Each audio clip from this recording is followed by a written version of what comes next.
This year, as Singapore marks 60 years of independence, we celebrate not just our remarkable journey, but also our continued ability to plan with foresight and responsibility.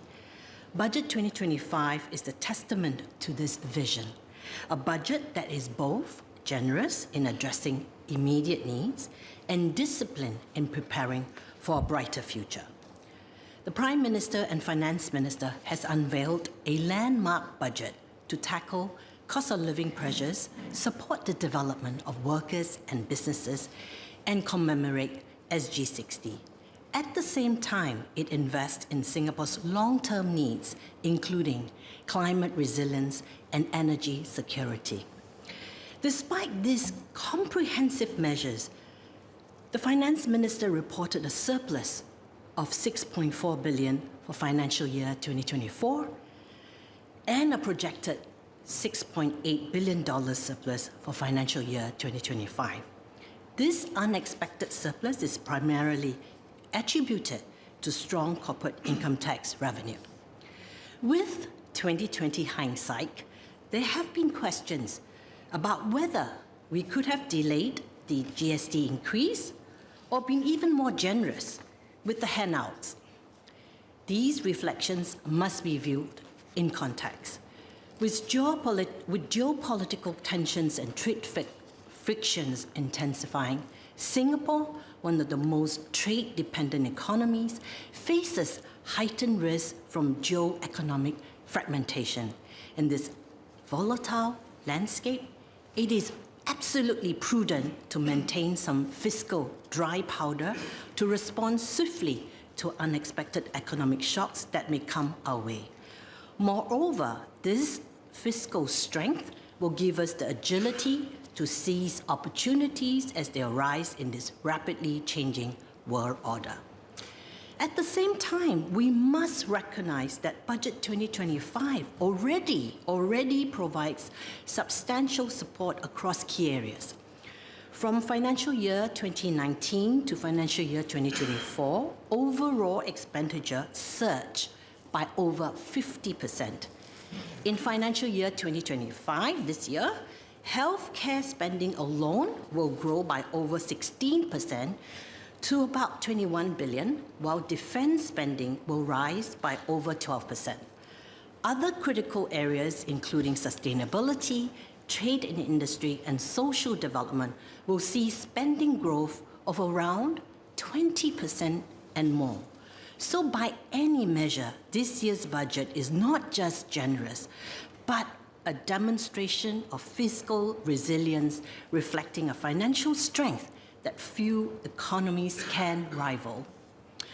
Sir, our ability to sustain significant public spending growth while maintaining fiscal discipline is what sets Singapore apart.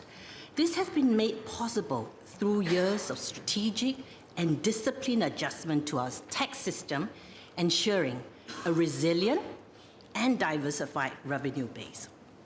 Hong Kong offers a stark contrast. Its over-reliance on land sales and property market cycles has led to ballooning deficits whenever the market turns, forcing the government to make painful fiscal adjustments. At its peak, Hong Kong land sales revenue contributed 27% of total government revenue in financial year 2017. But in the last 3 years, it has declined to an average of less than 7%. So as a result, it has recorded annual fiscal deficits exceeding US dollars equivalent of 20 billion in three of the past 4 years. So Hong Kong just announced its budget today, and it is now taking painful steps to address deficits by cutting expenditure by 7%. Sir, let me remind this House that Progress Singapore Party and the Workers' Party has long advocated a similar approach as Hong Kong, using land sales revenue to fund recurring spending. Had we followed this path, Singapore could be facing the same fiscal vulnerabilities as Hong Kong today. Instead, We chose a more stable and forward-looking approach. We managed land sales revenue prudently, investing the proceeds as part of our reserves and spending only investment returns through the net investment returns contribution. This has provided Singapore with fiscal stability, allowing us to support economic growth and social development without being at the mercy of market fluctuations. Mr. Speaker, some SMEs have voiced concerns that they have been left out in this year's budget. However, while certain measures may not be explicitly labeled as SME-specific, I think many initiatives in Budget 2025 will directly benefit them. For example, providing CDC vouchers instead of cash for SG60 vouchers will strongly channel and boost footfall to local enterprises, ensuring that our SMEs benefit from increased consumer spending. Increase in co-funding levels for the Progressive Wage Credit Scheme, and extension of senior employment credit and CPF transition offset will help SMEs manage wage cost, easing pressures on their operations while ensuring fair wages for workers. Sir, the introduction of the Global Founder Program, the establishment of the Private Credit Growth Fund, and the launch of the Equity Market Development Program are timely and strategic moves to drive investment, foster entrepreneurship, and strengthen capital market vibrancy. These initiatives will send a clear and confident signal that Singapore is serious about attracting world-class entrepreneurs, anchoring high-impact innovations, and deepening our financial ecosystem to remain a leading global hub. However, for these initiatives to truly deliver on their promise, their design and execution must align with market realities. An example is the new requirement under the Equity Market Development Program, which mandates that all new single-family office applicants under the Global Investor Program, GIP, the category eligible for permanent residency, allocate at least 50 million of their asset under management to equities listed on approved Singapore exchanges. While I agree that mobilizing capital from family offices adds vibrancy to Singapore's equities market, the implementation details require careful consideration. Sir, from a strategic asset allocation perspective, this new requirement represents a significant overweight to Singapore equities for GIP family offices investing across global public equity markets, given the relative size and liquidity constraints of our market. Moreover, the historical performance of Singapore equities relative to the global benchmarks present an implicit opportunity cost for investor. Additionally, the current investment options tend to cater to selected objectives, such as dividend stocks or yield plays. Unlike the US and China-Hong Kong markets, which offer a broader mix of tech, healthcare, and high-growth innovation-driven firms, Singapore has relatively fewer such listings. As a result, any new capital inflows into the local market will likely benefit only a small subset of Singapore-listed stocks. Beyond these concerns, there are also questions regarding investment timeline, lock-in period, and the consequences of non-compliance over time. Furthermore, I note from an answer to a parliamentary question that only 200 individuals were granted permanent resident status through the GIP from 2020 to 2022. So to fully tap the family office capital for a more diversified capital base or investor base, we should consider engaging the 2,000 family offices already established in Singapore. However, any adjustment to the rules must be carefully calibrated, time and align with strategic asset allocation principles, ensuring they do not impact Singapore's competitive position relative to other global family office hubs.